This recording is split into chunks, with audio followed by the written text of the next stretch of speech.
Hi, romance readers. I am Liz Donatelli. Welcome to Season 10 of Reader Seeks Romance, the #1 romance novel talk show on YouTube. Sapphic romance author Karelia Stetz-Waters joins me to discuss her contemporary queer romance behind the scenes. And Karelia pitches her novel's movie adaptation in a new segment entitled Totally Pitchin'. All right. Enjoy and be sure to like and subscribe. Welcome back to Reader Seeks Romance, Karelia.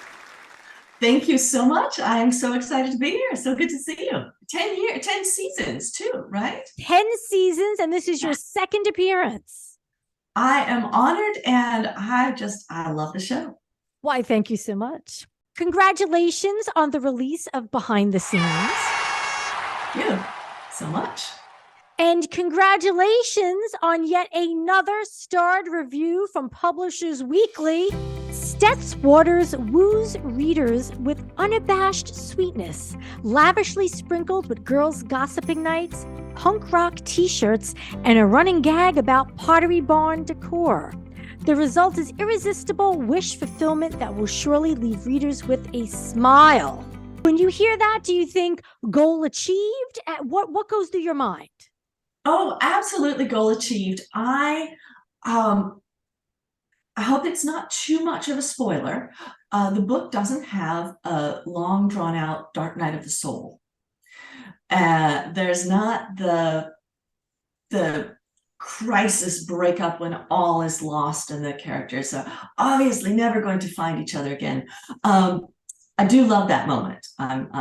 That is a great moment in romance. But with this one, I really wanted to give people something sweeter, safer, something that just like a book that just holds you all the way through to the end. Partly I wanted that just because the world has so much stress in it, so much anxiety, so much grief. It's like, oh, I'm gonna give people this like little warm place to be. Also, the the main characters, have been through some serious stuff. So I just wanted the love that they have for each other to be this safe place. Not that they don't have problems, not that they don't have misunderstandings, but I wanted it to be really clear throughout the whole story that they care about each other, that they're kind, that they're listening to each other. And so the unabashed sweetness really spoke to my heart. Like, yeah, that's what I wanted to do in this book and what I wanted to give the readers. In Behind the Scenes, business consultant and pug owner, and we'll get to the pugs later, Rose, and former filmmaker turned advertising producer and workaholic Ashlyn, or Ash, are your romance protagonists. What attracts them to each other and what keeps them apart? They are opposites. In many ways, it's an opposites attract story. And so Ash, who is her life is somewhat unsettled. She's been through a terrible divorce brought on after a car accident. Basically, her wife, who was also her producer, dumps her because she can't work as a director for a while as she's recovering from this accident. So she's still professional. She's got a job. She's got a studio that films advertisements for car dealers and things like that. But she feels like she is unmoored and kind of vulnerable. It's hard to trust people. She's lost the career that she loved so much. And Rose is kind and stable and put together and dependable. And she makes Ash feel safe. Rose is all those things, but also feels like she's missing sparkle, passion in her life. Something that at one point she says, if she knew what she wanted to do, she could go do it, but she doesn't know what that is. She's also suffered loss in her younger life that has led her to be very focused on financial security, especially so that she can be a safety net for her three sisters. And so she meets Ash, and not only does she think Ash is exciting and interesting, creative, but Ash thinks that she's interesting and exciting. And she hasn't seen herself in that way. So there's both, she appreciates both what Ash sees in her and what she sees in Ash. Right, right. Oh, and I guess the second part of the question was what pulls them apart? Their self-doubt about whether or not this person who seems to them so wonderful and so different from themselves, whether or not that person could really commit to them. They know they're attracted to each other. There's very little of there's a moment where they're wondering if the other one could be drawn to them, attracted to them. But really the challenge is, could this person be more than attracted to me? And that keeps them apart, along with some misunderstandings, which they resolve through conversation and talk and trusting each other. Rose is 38 and Ash is 40, so they're good communicators. They're mature people. They're grown-up women who have their issues, but are also emotionally intelligent and able to handle things directly. Yes. I love more and more reading romances with older protagonists, because there is that communication. It's not so much a struggle. It's not the main conflict is that they just won't tell each other this and that to clear things up. So I love that. So as soon as I found out what their ages were, I'm like, all right, right on. I'm like, this is gonna be my type of romance. So I definitely appreciate that. So I assume, and I might have asked you this before last time we spoke, I assume that Rose and Ash speak to you, that your characters speak to you. So did Rose and Ash talk to you and demand that their romance journey unfold in a way that went against the plans you had for them? That is an excellent question. I certainly know that I had some plans for the plot line that my editor thought I should change, and I trust her entirely. Whatever she says, I'm like, yep, that's right. And as soon as she says it, I see it. So I had initially wanted Rose to be Ash's assistant, and to have a little of that little power imbalance there. But my editor said no, she wanted to see a more egalitarian relationship. So Rose became the successful business consultant. And that was a wonderful change, I think. It made Rose a much stronger character. And it was in keeping with what I wanted Rose to be for Ash, but it just made her job line up with who she was as a character. So that was thank you, Madeline, at Forever. That was a great choice. I think that I did imagine initially more of that we just can't tell each other how we feel, or there was a misunderstanding and I think you've left me, more of that kind of angst in my mind, because that's very much a staple of the romance. There's the crisis in the third act where they break up. Like, that's a thing. And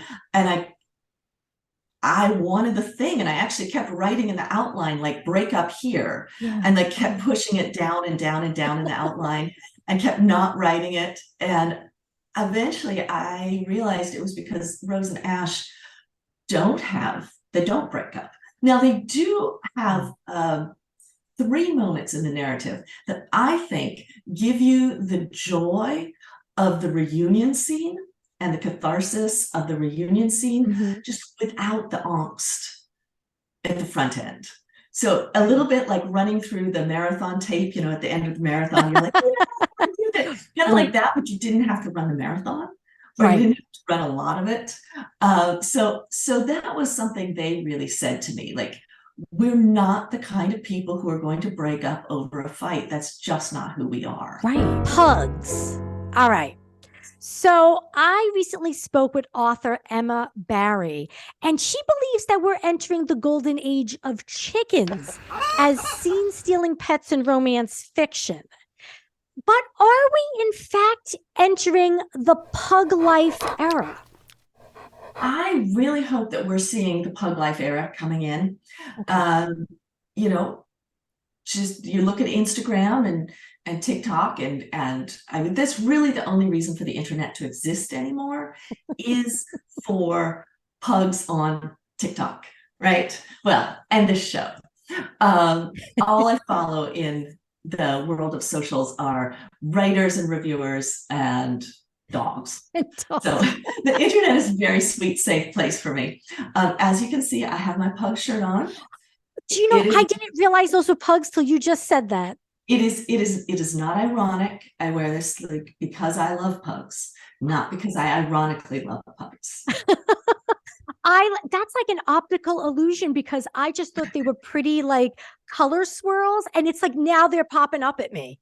Now the pugs are there. Here they are. Yep, pugs and roses. Now you have a pug, Willa, correct? I do. I could pick her up right now if Oh, you sure.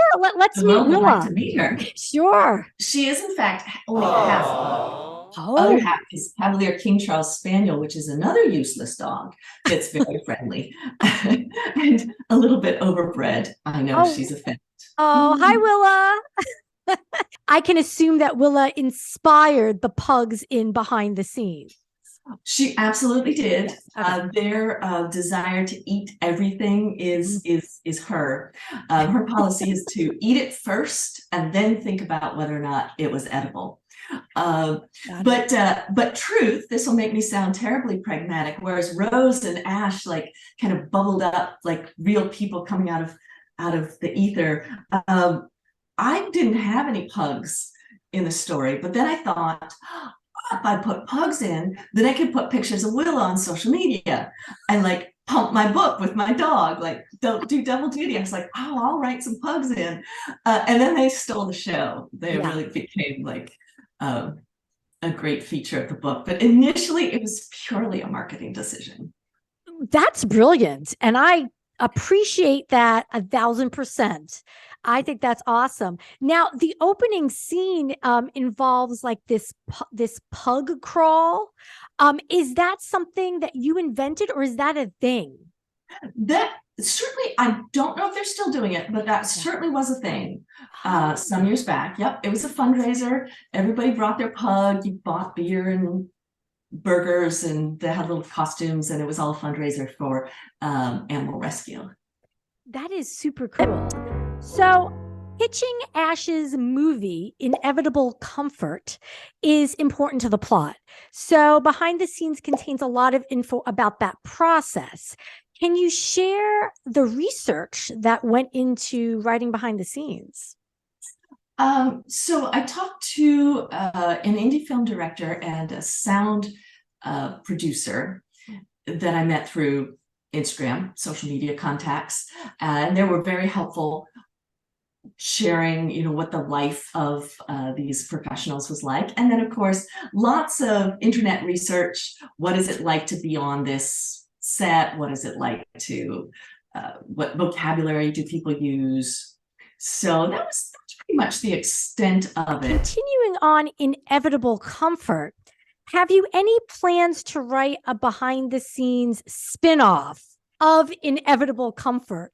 I hadn't thought about it until you just said it right then. And I'm like, ooh, some of the work has already been done. I already got the characters, the basic plot outline. I like that.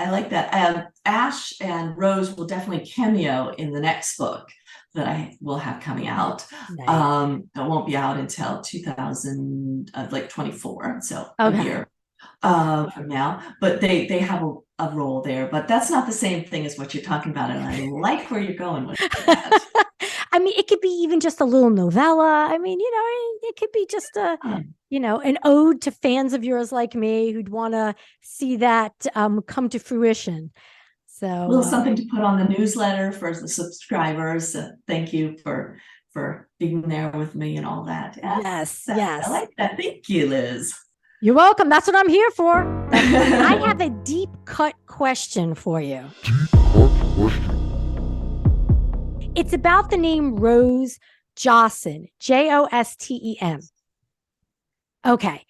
Is it a mere coincidence that you are a college professor and Josten's is the #1 manufacturer of class rings purchased by senior students in high school and college?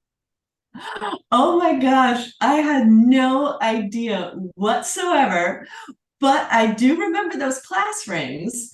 And the name came to me and it's like, that sounds very like respectable. Mm-hmm. I wonder if it was like deep inside. So you say Josten, the company is Josten's, Josten's, but for some reason, I always remembered that was the name of the company I got my high school ring from, and there was some other things you would get from Josten's. So I was like, wait, maybe this is an ode to Karelia's profession, like her education profession. Okay. That was purely subconscious, but gosh, I remember those so well, the class rings. Yeah. There you go. So I think maybe subconsciously, you threw it in there. I think so. Just so I would catch it, right? Yes, exactly. Well, and my students will sometimes say about a work of literature, well, how do we know that's what the writer really meant? Yeah. And I'm saying, well, I don't know that it matters if that's what the writer meant. If that's what's on the page and that's what you're getting from it, then that's totally valid. And I think so much of what, so many things come without thinking about them consciously, at least for me when I'm writing. I'll go back like I am with the manuscript that I'm just finishing up right now, along with the help of my wonderful wife, but that will be a story for another time. I look at the draft as it's almost finished and I'm thinking, wow, like I didn't realize I was layering in that symbol or that theme, or that this would line up so well with this other thing. It's like it was happening in my mind, but I wasn't aware of it. Well, I guess my job is to point it out to the author, like, this is what you were doing, I think, subconsciously. It's a talent of mine.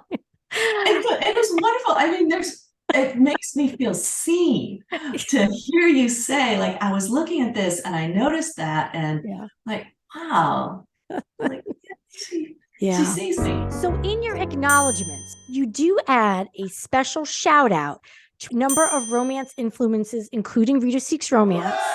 So I was super thrilled, and I thank you for that. What role does your relationship with your fan base play in your romance writing career? That is a great question. I think, well, it's a love relationship on my side. Like I was talking about, wanting behind the scenes to just be this warm, loving space where people could spend a little bit of time. And that's really coming for a love of my readers. Folks will share things with me, especially with Satisfaction Guaranteed, my last book. There was a lot of stuff about sex positivity, and a lot of people wrote to me saying, I didn't know this, or I've struggled with this, or this made me feel seen. And so I've just grown in love for my readers. Sometimes it feels a little bit like the love I have for my students. I love my students for who they are and where they're at. They almost never frustrate me. I know teachers were like, oh, why can't they should have. And I'm like, that's not where they were right now. And so I feel that same kind of like human affinity for my readers. And the community on Instagram, the romance community, is so supportive. And the habit of only tagging the author if you like their book is so kind. And so I just, it's a really nice place to be. And I really appreciate that. Awesome. Now, being I was mentioned in the acknowledgments, or rather Reader Seeks Romance, do you think next in the future, perhaps a Liz Donatelli might appear as a side character or just a character just passing through the page? I don't know. She has only to ask and let me know what kind of character she would like to be, and she is there. You know what? I defer to you to figure it out. Liz Donatelli could be anything, anybody. If you decide to ever put a pig in a future novel, I love pigs, and it would be a dream come true to own one. So if I can own one in a novel, that will be just as good. Okay. Oprah Winfrey and Shonda Rhimes have launched their film production company called Oshonda, and you're their very first meeting. So you need to pitch to them the movie adaptation of Behind the Scenes, and I would like you to hit on some key things that are mentioned in the novel.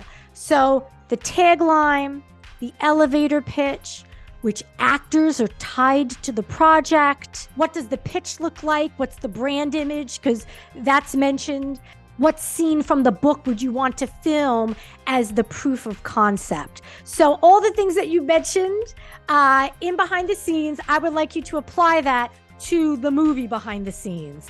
All right. Well, first of all, I'm going to steal the tagline that some very clever person at Forever Publishing put on the cover of the book, which is Lights, Camera, Attraction. I saw that. I was like, oh my gosh. The folks who write copy for the covers and backs of books are so brilliant. So that's the tagline. The image is colorful and fun.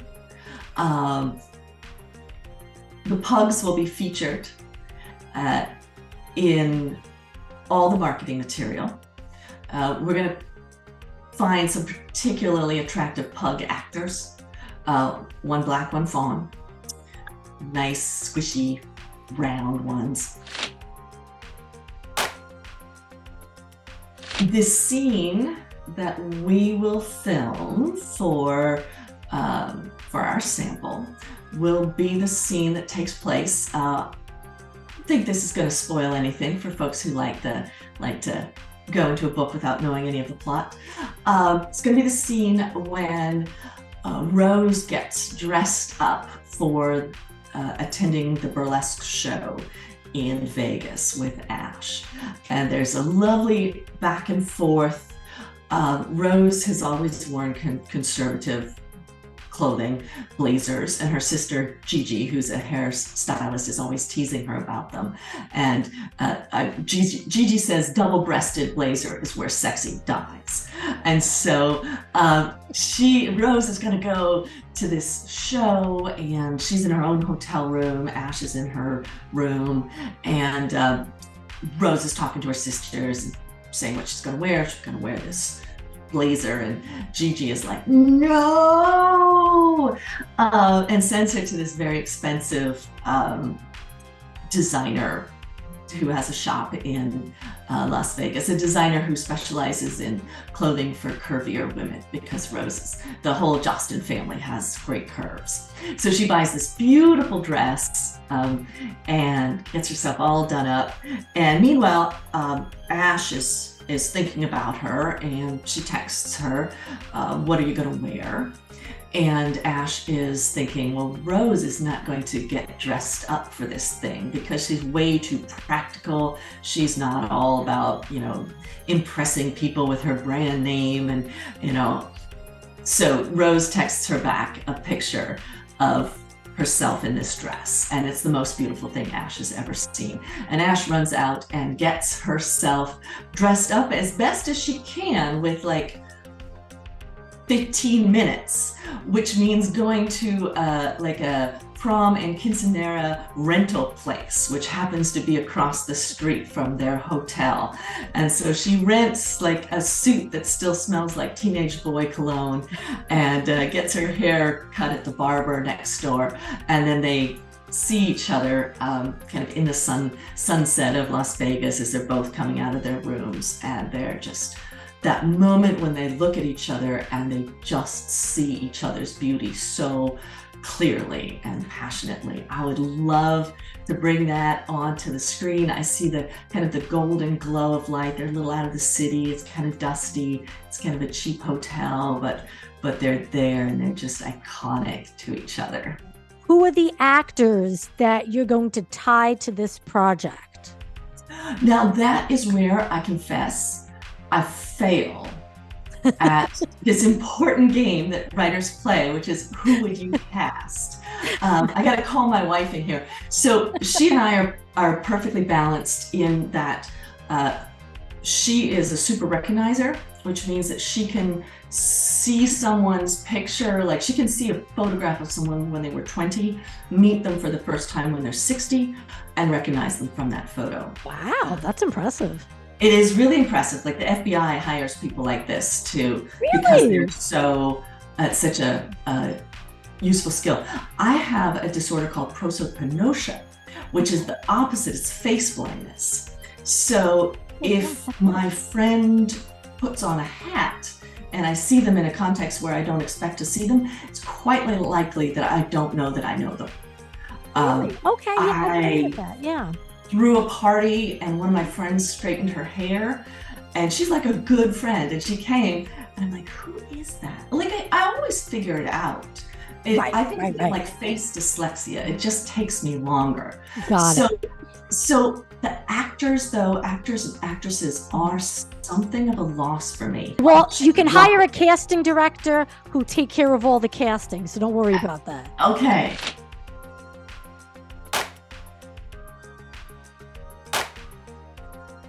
Would you be the one to write the adaptation, or would you want to hire a screenwriter? I would want to hire a screenwriter because I honor the expertise that goes into filmmaking. Okay. But I'd want to sit in the back and like give Got me it. Okay. chat through the plot points a little bit. Okay. Are there any directors who you'd want to sign on for the project? Any that come to mind? I don't know, and I can't put a name to this, but if you've seen the show Sex Education. Yes, I have. If I could get the producers and directors from that show, Okay. I would love it. I love humor and the authenticity and the way they blend the serious themes with stuff that's really funny in a way that honors both. It is genuinely funny and genuinely they tackle some important issues. So I want them. I want the whole production staff. Okay, done. We got it. Well, Karelia, as always, it is a pleasure spending time with you. Thank you for joining me here on Reader Seeks Romance. Thank you so much. I love it. I love it. I could hang out with you all night. So thank you so much. It's delightful.